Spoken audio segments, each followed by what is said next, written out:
नमस्कार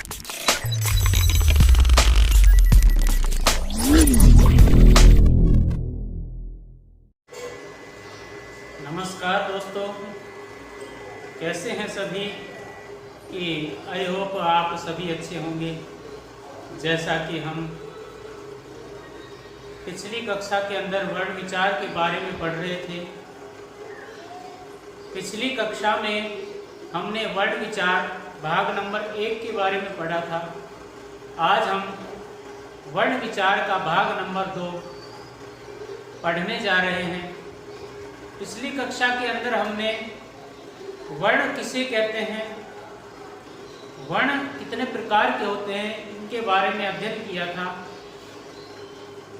वर्ण भाषा की वह छोटी से छोटी इकाई जिसके टुकड़े नहीं किए जा सकते, उन्हें वर्ण कहा जाता है। ठीक है, वर्ण कितने प्रकार के होते हैं? पिछली कक्षा के अंदर हमने वर्ण को 2 भागों में पढ़ा था। वर्ण कितने प्रकार के होते हैं? 2 प्रकार के होते हैं। नंबर 1 स्वर और नंबर 2 व्यंजन। तो स्वर के बारे में भी अपन पढ़ चुके थे कि वे वर्ण जो अपने आप में स्वतंत्र होते हैं, तथा उच्चारण करते समय वो किसी दूसरे की सहायता नहीं लेते हैं, उन्हें स्वर कहा जाता है। और व्यंजन वे वर्ण जो उच्चारण करते समय किसी दूसरे की सहायता लेते हैं और अपने आप में स्वतंत्र नहीं होते हैं, उन्हें व्यंजन कहा जाता है। तो आज हम पार्ट नंबर 1 स्वर के बारे में पढ़ने वाले हैं। तो देखिएगा, स्वर।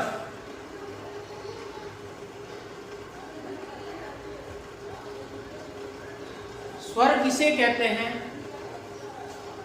हमने पिछली कक्षा के अंदर पढ़ा था कि स्वर वे वर्ण जो अपने आप में स्वतंत्र होते हैं तथा उच्चारण करते समय किसी दूसरे की सहायता नहीं लेते हैं, उन्हें स्वर कहा जाता है। तो देखिए,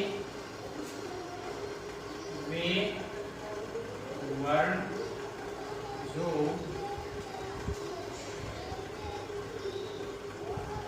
अपने आप में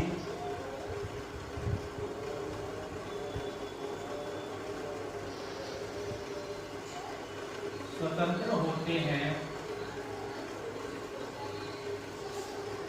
तथा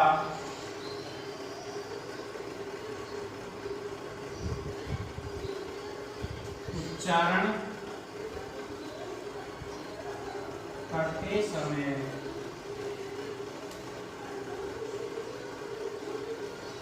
किसी दूसरे की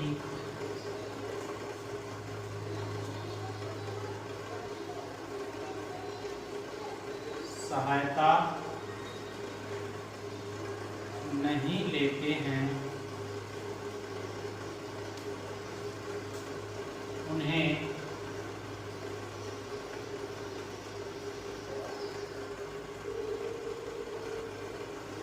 स्वर कहा जाता है।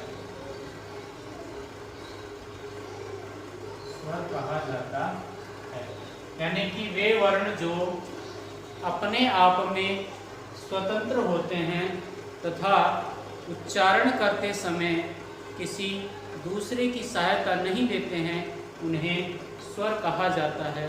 अब बात करते हैं स्वरों के प्रकार।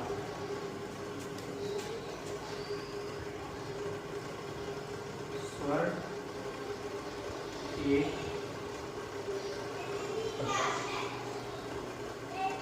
स्वर कितने प्रकार के होते हैं? स्वर 3 प्रकार के होते हैं। कितने प्रकार के होते हैं? स्वर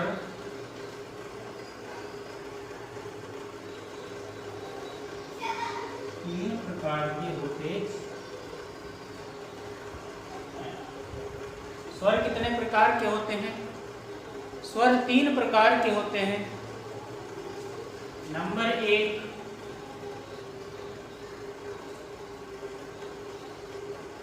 मूल स्वर, इसी को ही अपन रेसो स्वर भी कहते हैं और इसी को ही अपन लघु स्वर भी कहते हैं।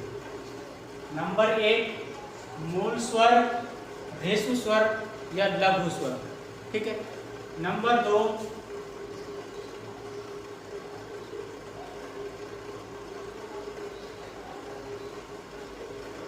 दीर्घ स्वर, नंबर 2 दीर्घ स्वर और नंबर 3 होता है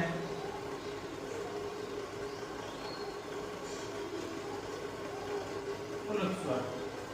नंबर 3 है प्लुत स्वर। देखिए स्वर 3 प्रकार के होते हैं। नंबर 1 मूल स्वर, इसी को ही अपन रेसु स्वर के नाम से जानते हैं और इसी को ही अपन लघु स्वर कहते हैं, ठीक है।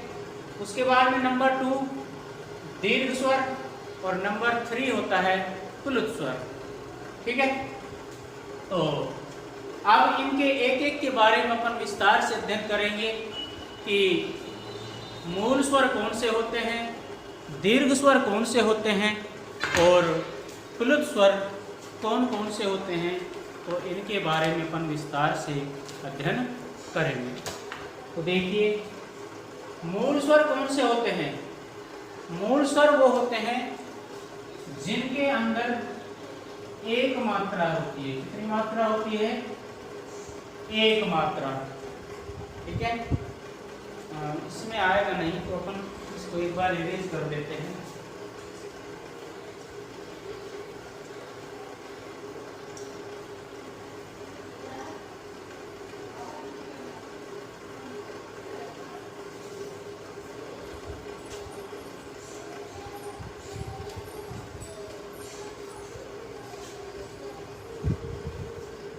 देखिएगा नंबर 1 था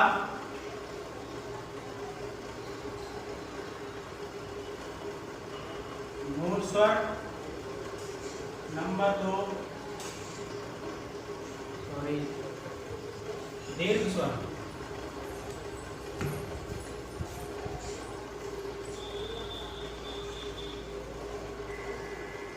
दीर्घ स्वर और नंबर 3 प्लुत स्वर। देखिए मूल स्वर वो होते हैं जिनमें एक मात्राएं होती है। कितनी मात्राएं होती हैं?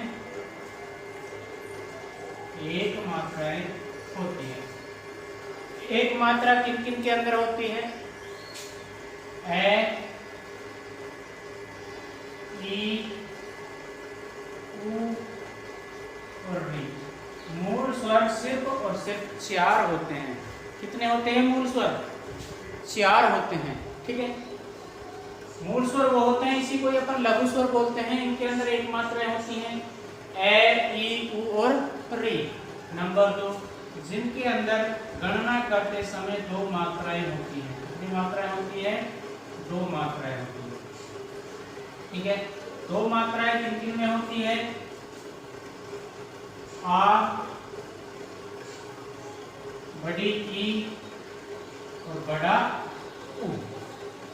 तो ये है, ये कैसे हैं?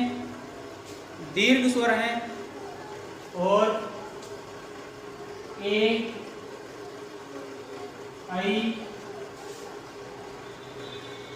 ओ और औ, ठीक है। तो कितने हो गए? 7। तो दीर्घ स्वरों की संख्या कितनी है? यदि आपसे पूछ भी लिया जाए कि लघु स्वरों की संख्या कितनी होती है, तो लघु स्वरों की संख्या कितनी होती है? 4। कौन कौन सी है? ए, ई, उ और री, ठीक है। उसके बाद में यदि आपसे पूछा जाए कि दीर्घ स्वरों की संख्या कितनी है, तो दीर्घ स्वरों की संख्या कितनी है? 7। कौन कौन सी है? आ, ई, उ, ए, ऐ, ओ, औ, ठीक है। तो ये है 7। अब नंबर 3 पर आते हैं प्लुत स्वर, जिनके अंदर 3 मात्राएं होती हैं। कितनी मात्राएं होती हैं? 3 मात्राएं होती हैं। 3 मात्राएं कौन सी होती है? ये सिर्फ एक होता है और जिसको हम बोलते हैं, उच्चारण करते हैं ओ ऊ में ओम। ठीक है, कितनी मात्राएं होती हैं? 3 मात्राएं होती हैं। ठीक है, अब सामान्य रूप से पूछा जाए कि स्वरों की संख्या कितनी होती है, तो स्वरों की संख्या कितनी होती है? 11 होती हैं। स्वरों की संख्या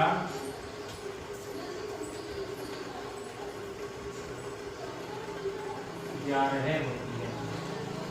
ठीक है, 7 और 4 कितने होते हैं? 11 होते हैं।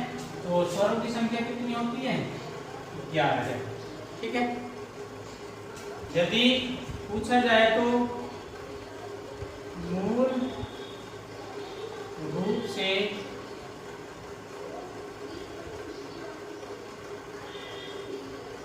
स्वरों की संख्या,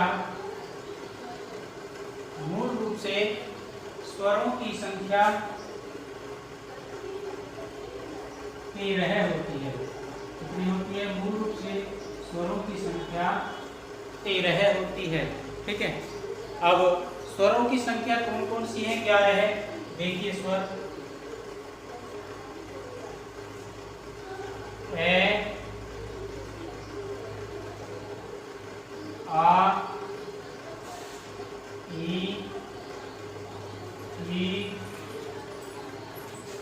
ऊ, वी, ए, आई, ओ और औ। ये टोटल स्वरों की संख्या 11 होती है। कितनी होती है? 11 होती है। अब बात करते हैं, स्वरों के अलग अलग प्रकार भी होते हैं। ठीक है, एक स्वर होते हैं वर्ग, और बाकी स्वरों को उनमें क्या गिना नहीं जाता है, जिनको बोलते हैं अपन अयोगवाह। ठीक है, क्या बोलते हैं?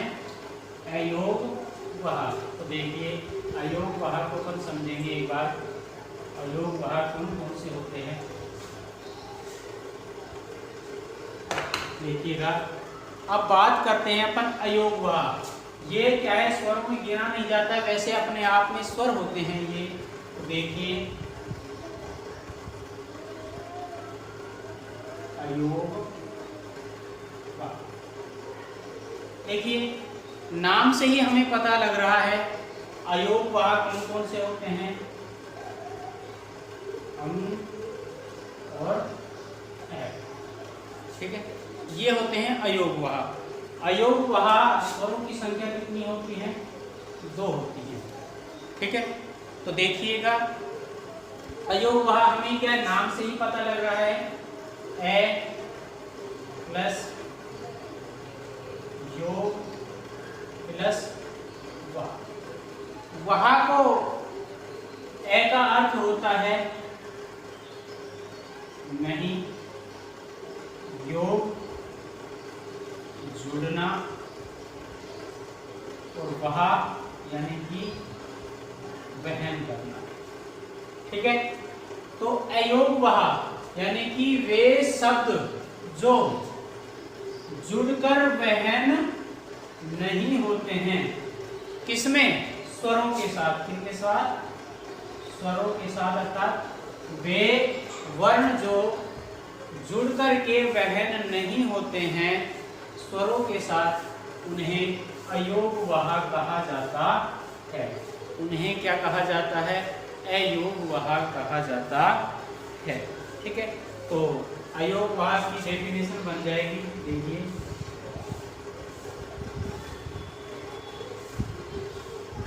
अयोग, देखिए, वे वर्ण जो जोड़कर वहन नहीं होते हैं। वे वर्ण जो जुड़कर वहन नहीं होते हैं। किनके साथ? सॉरी, व्यंजनों के साथ। किनके साथ? व्यंजनों के साथ। उन्हें अयोगवाह कहा जाता है। इन्हें क्या कहा जाता है? अयोगवाह कहा जाता है। ठीक है, तो अयोगवाह कौन कौन से होते हैं? अंग और ए। अंग को अपन बोल सकते हैं अनुस्वार। क्या बोलते हैं इनको? अनुस्वार बोलते हैं। इनको एक नाम दिया गया है अनुस्वार, और ए को नाम दिया गया है, ए का नाम होता है विसर्ग। ठीक है, और इनको अनुस्वार को देखिए, अनुस्वार को इस बिंदी से भी संबोधित करते हैं। इसको क्या बोलते हैं? अनुस्वार। और ये दो बिंदियां होती है, इनको अपन बोलते हैं विसर्ग। ठीक है, अनुस्वार और विसर्ग होते हैं। ठीक है, इसके बाद में हम बात करते हैं कि कौन कौन से सजातीय वर्ण होते हैं, कौन कौन से विजातीय वर्ण होते हैं, तो उनके बारे में हम विस्तार से अध्ययन करेंगे। तो देखिएगा,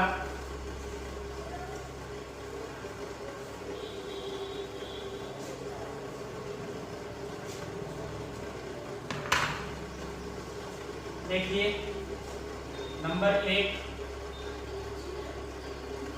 लघु स्वर, नंबर 2 दीर्घ स्वर, और नंबर 3 कुलुप स्वर है। ठीक है, अब यहाँ पर कुलुप स्वर नहीं पढ़ेंगे अपन, तो यहाँ पर एक स्वर होते हैं, वहां पर पढ़ेंगे अपन संयुक्त स्वर। क्या पढ़ेंगे? संयुक्त। ठीक है, तो देखिए लघु स्वर कौन कौन से होते हैं? मैंने बताया था अभी, ए, ई, उ और री। ठीक है, ये तो होते हैं लघु स्वर। नंबर 2 दीर्घ स्वर होते हैं, आ, ई और उ। ठीक है, और संयुक्त स्वर होते हैं ए, आई, ओ और औ। देखिए लघु स्वर होते हैं, वो भी 4 होते हैं। दीर्घ स्वर होते हैं, ये 3 होते हैं।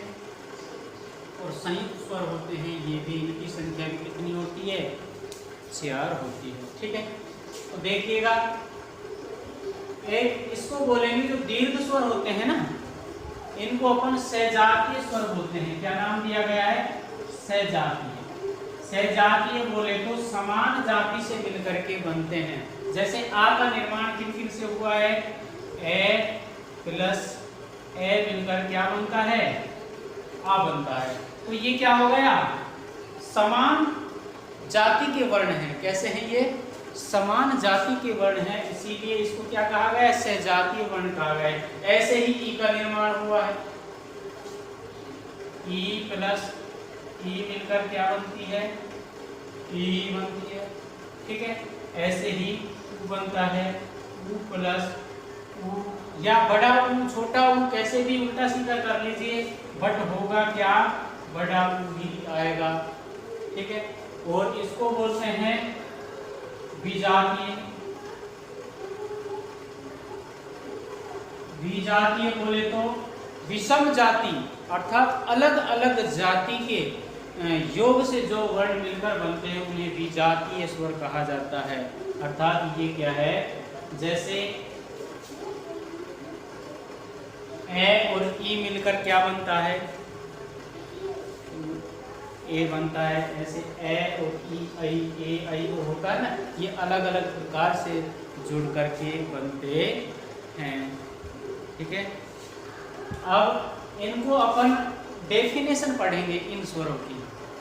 ठीक है, इन स्वरों की डेफिनेशन पढ़ेंगे, और डेफिनेशन में देखते हैं कि किसे लघु स्वर कहा जाता है, किसे दीर्घ स्वर कहा जाता है और किसे अपन संयुक्त स्वर कहते हैं।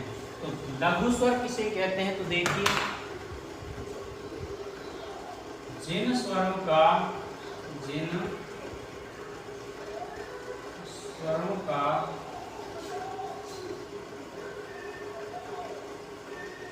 उच्चारण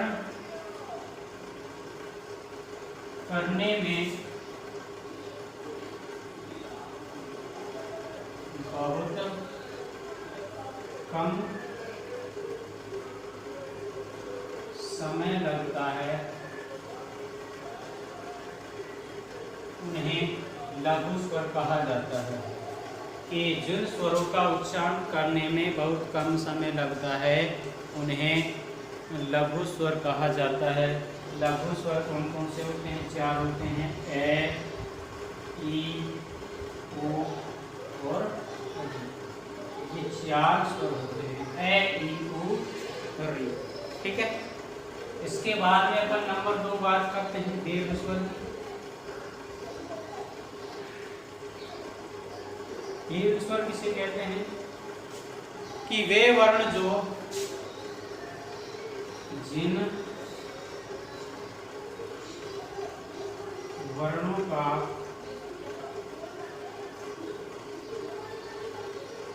उच्चारण करने में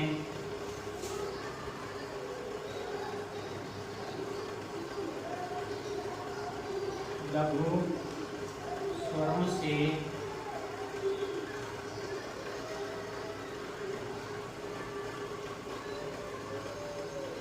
अधिक समय लगता है, उन्हें दीर्घ स्वर कहा जाता है। उन्हें कौन से स्वर कहते हैं, जैसे आ, ई और उ, ये होते हैं दीर्घ स्वर। अब संयुक्त स्वर या प्लुत, संयुक्त स्वर नहीं, प्लुत स्वर।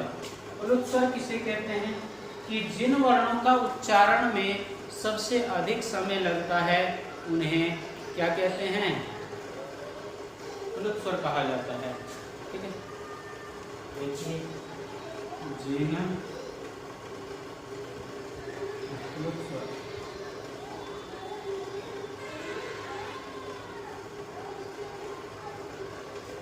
जिन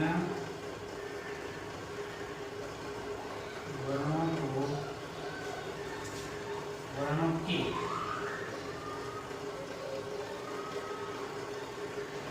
उच्चारण में सबसे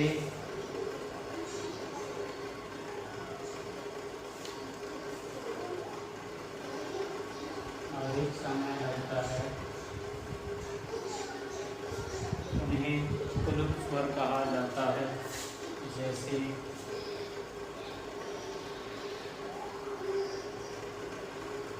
ओम। ये होता है अपने आप में प्लुत स्वर। ठीक है, इसके बाद में यदि आपसे पूछा जाए कि स्वरों की संख्या कितनी होती है, तो स्वरों की संख्या 11 होती है। यदि मूल रूप से पूछा जाए तो स्वरों की संख्या 13 होती है, जिनमें अपन अयोग वहा को जोड़ देते हैं। ठीक है, तो आज की क्लास में हम कुछ थोड़ा सा और ऐड करने वाले हैं, तो देखिएगा। संयुक्त स्वरों का निर्माण किस किस प्रकार से होता है, तो उनके बारे में आज पढ़ेंगे। ठीक है, संयुक्त स्वरों का निर्माण कैसे होता है, तो देखिएगा कौन कौन से वर्णों से मिलकर के संयुक्त स्वर बनते हैं।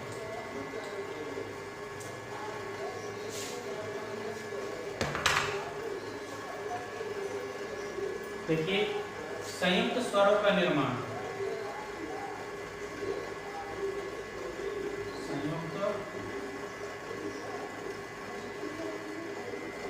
स्वरों का निर्माण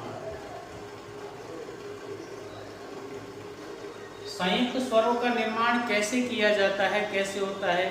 तो देखिए संयुक्त स्वर कौन कौन से होते हैं? ए, आई, ओ और औ। ए किन से मिलकर बनता है? आई किन से मिलकर बनता है? ओ किन से मिलकर बनता है? और औ किन से मिलकर के बनता है। ठीक है, तो देखिए ये बनता है ए प्लस ई से मिलकर के क्या बनता है? ए बनता है। क्या बनता है? ए और ई मिलकर के क्या बनता है? ए बनता है। ठीक है, और आई बनेगा जो किससे बनेगा? ए प्लस ए। ए और ए से मिलकर के क्या बनता है? आई बनता है।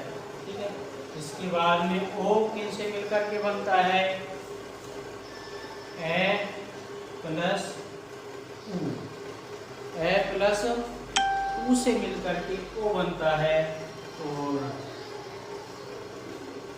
ए प्लस ओ से मिलकर के औ बनता है। ठीक है, तो इस प्रकार से संयुक्त स्वरों का निर्माण किया जाता है। ठीक है, इस प्रकार से संयुक्त स्वरों का निर्माण किया जाता है। अब हम बात करते हैं उच्चारण स्थान की, कि स्वरों का उच्चारण स्थान क्या होता है। ठीक है, तो इसके बारे में देखते हैं, स्वरों के उच्चारण स्थान।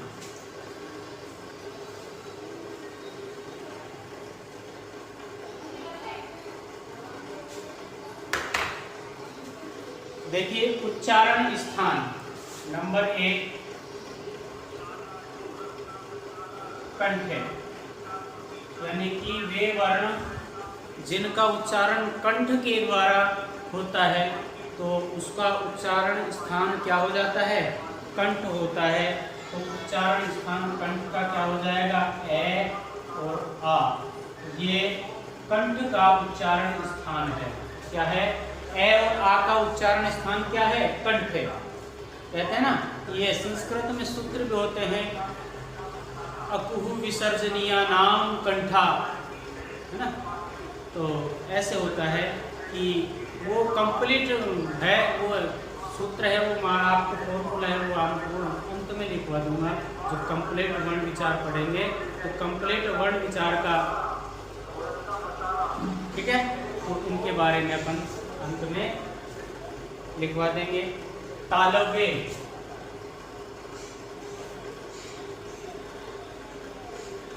यानी कि जिनका उच्चारण स्थान तालु होता है, तालु से जिनका उच्चारण किया जाता है ई और ई। उसके बाद में ओष्ठ,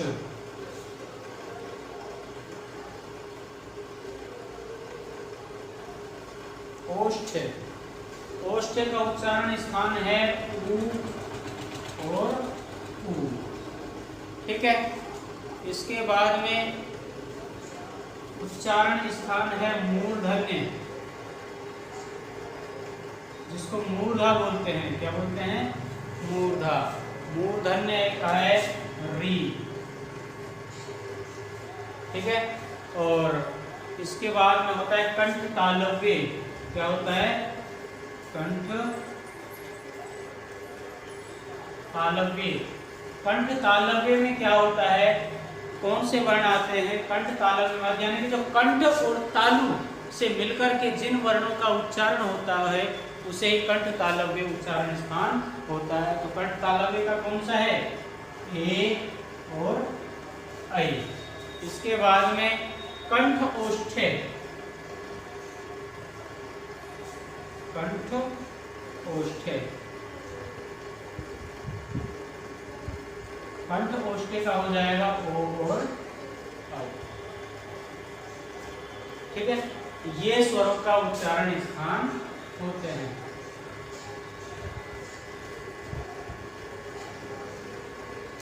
इसके बाद में हम बात करते हैं,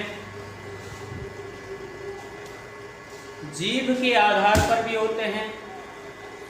जीभ के आधार पर उच्चारण स्थान क्या होता है, तो उसके बारे में अपन पढ़ेंगे। तो देखिए जीभ के आधार पर वर्णों का उच्चारण स्थान।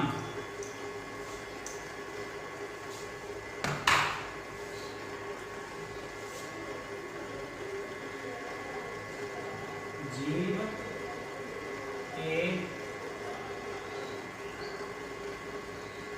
आधार पर स्वरों का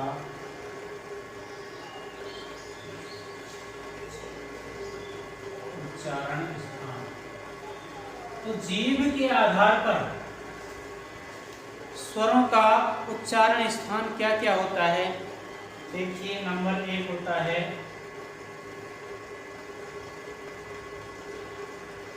अग्रस्वर। क्या होता है? अग्रस्वर। ठीक है। नंबर 2 होता है मध्य स्वर, और नंबर 3 होता है पश्च स्वर।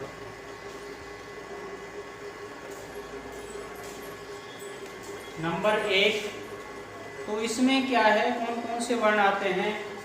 अग्र में, यानी कि जो भाग आगे होता है, तो अग्र में कौन से होते हैं? ई, ए, आई और री, ये तो होते हैं अग्र। ठीक है। मध्य में सिर्फ एक वर्ण आता है, वो आता है ए, और पश्च स्वर में आते हैं बाकी के स्वर बच गए। तो कौन कौन से बच गए? आ, उ, ओ और औ, बाकी के ये बच गए। ठीक है। तो 5 तो अग्रस्वर होते हैं, 1 मध्य स्वर होता है और 5 पश्च स्वर होते हैं। ठीक है। इसके बाद में आते हैं ओष्ठ के आधार पर। इसके आधार पर ओष्ठ के आधार पर स्वरों का उच्चारण स्थान। ठीक है। इसके आधार पर, ओष्ठ के आधार पर स्वरों का उच्चारण स्थान कौन सा होता है? तो देखिए, एक होता है विव्रत। विव्रत। नंबर 2 अर्धविव्रत। अर्धविव्रत। ठीक है। और नंबर 3 होता है संव्रत। नंबर 3 क्या होता है? संव्रत। देखिए, विव्रत, विव्रत में तो क्या होता है? मुंह है, जो हमारा मुख है वो पूरा खुल जाता है। क्या खुल जाता है? मुख है हमारा, वो क्या खुल जाता है? पूरा खुलता है। तो विव्रत में कौन कौन से वर्ण आ जाएंगे? सिर्फ एक वर्ण आएगा, आ, और ये क्या है? पूरा मुंह खुलता है।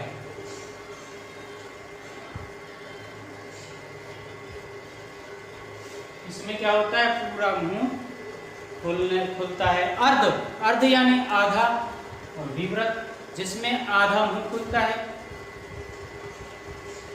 और आधा मुंह किसमें खुलता है? ए, आई, ए, आई, ओ और औ। इसमें क्या है? आधा मुंह खुलने पर, आधा मुंह होता है संव्रत, अर्थात जिसका क्या है? व्रत के समान ही हो जाता है। तो जैसे कौन कौन से बाकी के बच गए? ई, उ और उ, ये हो गए संव्रत। ठीक है। इसके बाद में हम बात करते हैं घोषत्व के आधार पर, घोषत्व के आधार पर स्वर कौन कौन से होते हैं? घोषत्व के आधार पर। ठीक है।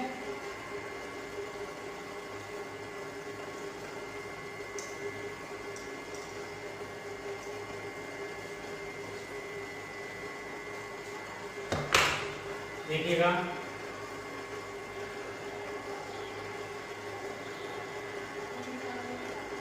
घोषत्व के आधार पर, घोषत्व के आधार पर सभी स्वर होते हैं वो क्या होते हैं, इसी के अंतर्गत आते हैं। घोषत्व में सभी स्वर आते हैं, तो मैं लिख देता हूं कि घोषत्व में सभी स्वर आते हैं। घोषत्व में सभी स्वर आते हैं। देखिए, हम घोषत्व की बात करते हैं, ओष्ठ किसकी बात करते हैं, ओष्ठ की बात करते हैं। देखिए, ओष्ठ है, ओष्ठ में क्या है, एक तो वृत्ताकार होता है और एक होता है अर्धवृत्ताकार। देखिए, एक तो होता है वृत्ताकार और एक होता है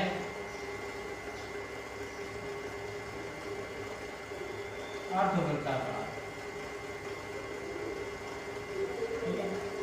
एक तो होता है वृत्ताकार, एक होता है अर्धवृत्ताकार। वृत्ताकार में जब हमारा मुंह उच्चारण करते समय वृत्त का गोल हो जाता है, वृत्त के आधार पर हो, वृत्त के आकार का हो जाता है, उसे क्या कहते हैं, वृत्ताकार हो कहते हैं। और जिसमें क्या है, आधा वृत्त अर्थात अर्धवृत्त का हो जाता है आकार, तो उसको अर्धवृत्ताकार कहते हैं। ठीक है, तो देखिए वृत्ताकार कौन कौन से होते हैं। देखिए, ऊ, ओ और औ। और एक जो विदेशी स्वर है, विदेशी स्वर है अर्धचंद्र बिंदु। ठीक है, आ, इसमें क्या है, अर्धचंद्र बिंदु है ये। वैसे तो ये 4 आते हैं, लेकिन इसमें भी क्या है, अर्धवृत्ताकार ही, सॉरी वृत्ताकार होते हैं। अर्धवृत्ताकार को ही देखिए, ए, आ, ई और ई, बी, ए और आई, ये 7 होते हैं। कितने होते हैं, अर्धवृत्ताकार स्वर कितने होते हैं, 7 होते हैं। ठीक है, और इसमें 2 विदेशी स्वर भी होते हैं। कौन कौन से होते हैं 2 विदेशी स्वर, तो देखिए एक बार यहाँ पे लिख देता हूँ मैं। विदेशी स्वर है वो कौन कौन से होते हैं, एक चंद्र बिंदु होता है, एक अर्धचंद्र बिंदु होता है। देखिए, विदेशी स्वर, एक तो होता है चंद्र बिंदु, चंद्र बिंदु। चंद्र बिंदु में तो क्या होता है, ये वाला आता है। ठीक है, जिसको अपन ये कहते हैं। ठीक है, या ऐसे बोलते हैं, इसका सही लिख देता हूँ। आंचल, एक शब्द आता है आंचल। ठीक है, तो आंचल में क्या है, विदेशी स्वर है। कैसा है, विदेशी स्वर है और अर्धचंद्र बिंदु है। देखिए, अर्धचंद्र बिंदु, अर्धचंद्र बिंदु में ये वाला आएगा। ठीक है, तो ये है आज की हमारे स्वरों का वर्गीकरण यहाँ पे समाप्त हो चुका है। इसीलिए हमारे इस वीडियो को लाइक करें और ज़्यादा से ज़्यादा शेयर करें।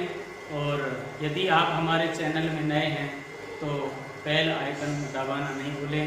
इसीलिए ज़्यादा से ज़्यादा लाइक करें, शेयर करें और सब्सक्राइब करें और वीडियो को ज़्यादा से ज़्यादा प्यार दें। धन्यवाद। मिलते हैं अब नेक्स्ट क्लास में।